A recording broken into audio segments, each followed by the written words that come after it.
orçamentária, demonstrativo das receitas e despesas com manutenção e desenvolvimento do ensino, MDE, orçamento fiscal, aqui está janeiro a outubro de 2022.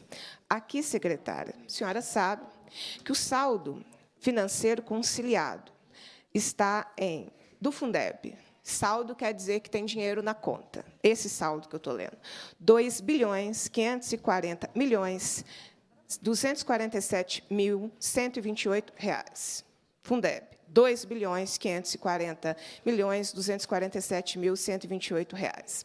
Do salário educação, também tem um saldo considerável. 3.129.871.734,78. O governo tem, sistematicamente, se recusado a fazer o rateio dos recursos do Fundeb aos profissionais da educação. Minha pergunta é, o que vocês vão fazer com o dinheiro? 2 bi de Fundeb, o dinheiro está na conta. Eu ouvi atentamente, né, toda a explanação, todo mundo fala da educação, o que eu acho fantástico, porque significa que a gente está pautando, né, e aí a gente ouve respostas no sentido da disputa da narrativa.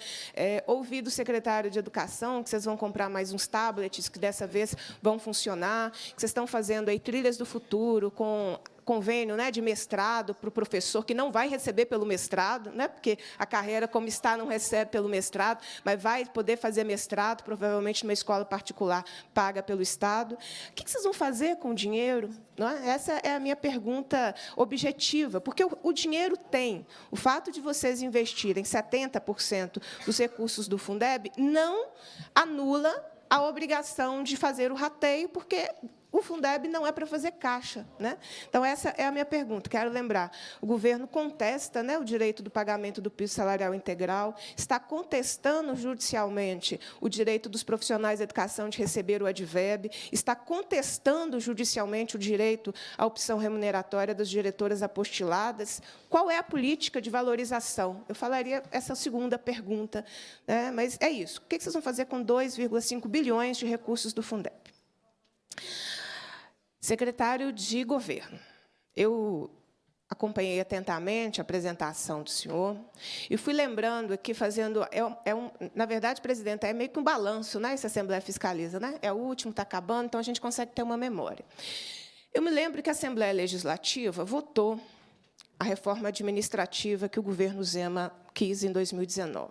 No final de 2019, se eu não me engano, vocês também solicitaram a autorização para antecipação das questões unióbio, inclusive vinculando ao 13º salário na oportunidade. Nós votamos. Em 2020, nós votamos aqui algo que eu lutei muito contra, e outros colegas, foi a reforma da Previdência. Quando veio a Covid, a primeira legislação foi aqui construída na Assembleia, para dar toda a proteção e um arcabouço jurídico para o Estado ter as ações necessárias no enfrentamento à Covid. Foi um grande guarda-chuva, né? Não só na área da saúde, mas na área da administração pública, recuperação econômica. Depois, nós votamos o acordo da Vale, que foi feito sem a presença da Assembleia, de porta fechada, veio para cá, tiveram algumas alterações, mas a Assembleia votou. E aí, continuando na minha memória... O governo do Estado recorreu ao Judiciário, no dia 15 de dezembro de 2021, contra a Assembleia Legislativa. Assunto aqui, o abuso de poder.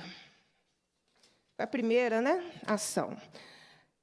Depois, 31 de janeiro de 2022, o governador do Estado foi ao STF para... arguindo descumprimento de preceito fundamental contra atos lesivos praticados pelo presidente da Assembleia Legislativa de Minas Gerais.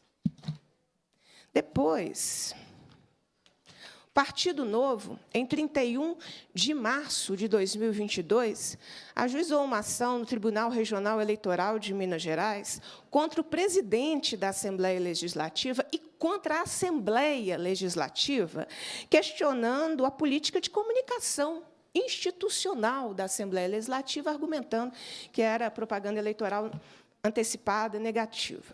Depois, dia 5 de maio, o governo foi ao STF pedindo uma medida cautelar contra novos atos lesivos praticados pelo presidente da Assembleia Legislativa. Depois, 14 de junho de 2022, o governador do Estado foi novamente ao STF propor arguição de descumprimento de preceito fundamental contra atos lesivos praticados pelo presidente da Assembleia Legislativa. Eu li, num curto espaço de tempo, em menos de 12 meses, 5 vezes que o governador ou o seu partido recorreu ao judiciário contra a Assembleia Legislativa e ou contra o presidente da Assembleia. Então, minha pergunta para o senhor, hoje foi publicado, né, um decreto dando sequência aí à adesão ao regime de recuperação fiscal sem autorização da Assembleia, autorização legislativa. Minha pergunta para o senhor também é muito simples. Vocês pretendem trabalhar com a Assembleia Legislativa? Em menos de 12 meses, 5 judicializações. Como é o futuro? Porque, se está tudo na justiça, podemos fechar? Podemos fechar o Poder Legislativo? Qual é a relação? É judicial, não é política, que o governo Zema quer estabelecer com o Poder Legislativo? Porque eu fiz um histórico, secretário, de 2 anos, em que as pautas que o governo quis nessa casa foram aprovadas, pautas que eu sou contra, fui contra a maioria delas aqui, inclusive, no seu conteúdo, na sua forma, e a Assembleia cumpriu o seu papel. Não cumpriu, talvez, exatamente como o governador queria, não sei, mas a Assembleia não se furtou, né, ao processo. E, de repente, em menos de 12 meses, 5 judicializações, com multas pessoais contra o presidente, né? A decisão do dia 15 de dezembro, que nós estávamos no plenário, multa R$100 mil, se eu não me engano, lembra, Rodrigues? Contra o presidente da Assembleia Legislativa. Então, essa é a minha pergunta. Como é que vai ser nosso futuro? A gente teve a menor renovação, né, do último período, então, em grande parte, seremos nós mesmos. É o mesmo governo e seremos nós mesmos. Como é que vai se dar esse processo no próximo período? Então, a pergunta para o senhor. Para o secretário de Fazenda, eu quero, na verdade, secretário, discordar só um pouquinho de Vossa Excelência na análise que Vossa Excelência trouxe aqui das questões financeiras do Estado. Aí, nesse caso, não vou nem fazer uma pergunta, porque são pontos de vista muito diferentes, né? Nós temos aí 4 anos de governo Zema, então nós temos condições de fazer uma análise da política econômica adotada, fiscal adotada pelo governo, numa outra perspectiva, né? Então, eu acho importante registrar que o ajuste fiscal realizado pelo governo Zema foi ancorado pelo lado da receita, sendo viabilizado principalmente pelos seguintes fatores. É importante que a gente debata isso, né?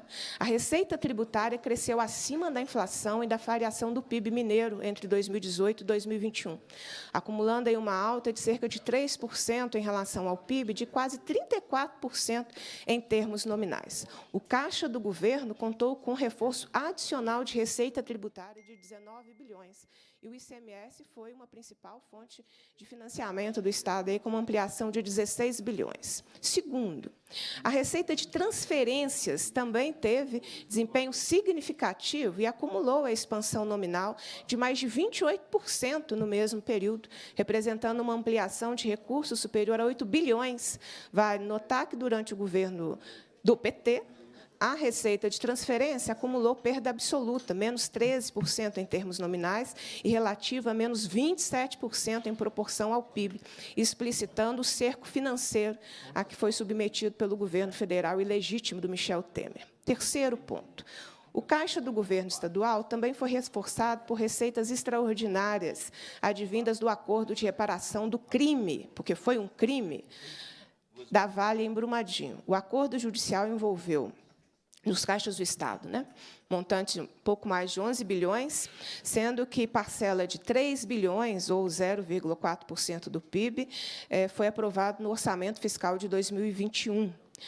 No primeiro quadrimestre de 2022, outra parcela de 1,4 bilhão foi incorporada ao orçamento do Estado, somando aí um ganho extraordinário de receitas de mais de 4,5 bilhões. Um quarto ponto, estou finalizando, que são só 5, tá, presidenta?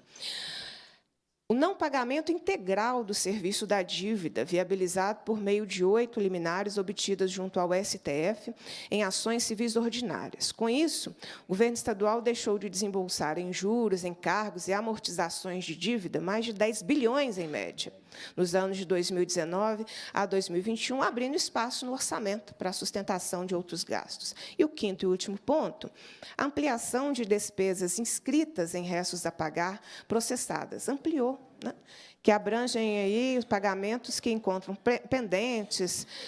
Trata-se, portanto, de um mecanismo precário de autofinanciamento do governo. Na gestão do Zema, os restos a pagar processados foram ampliados em quase 26 bilhões, passando de 3,3% do PIB para 5,7% do PIB.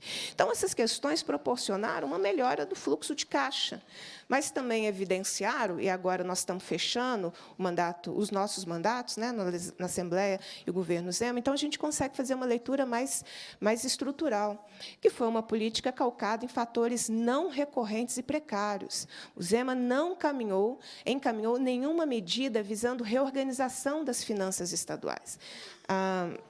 Poderíamos dizer que foi uma inação a característica da gestão Zema, na medida em que a decisão estratégica foi de jogar parado, aproveitando melhorias temporárias e extraordinárias de fluxo de caixa para amenizar certos impasses em relação a componentes fiscais e financeiros. A adesão ao regime de recuperação fiscal vai provocar, da mesma forma, uma melhoria do fluxo de caixa temporário. A reorganização estrutural da questão fiscal de Minas Gerais, ela continua sem ser enfrentada. Então, só queria posicionar, eu provavelmente serei uma das poucas que farei um posicionamento diferente aqui, mas, por ser parlamento, esse posicionamento diferente ele é necessário, né? Não existe pensamento hegemônico na sociedade, e Vossa Excelência, secretário da Fazenda, sabe que eu cumpro exatamente esse papel de trazer um outro ponto de vista. Então, eu gostaria de compartilhar um outro ponto de vista em relação às finanças do Estado,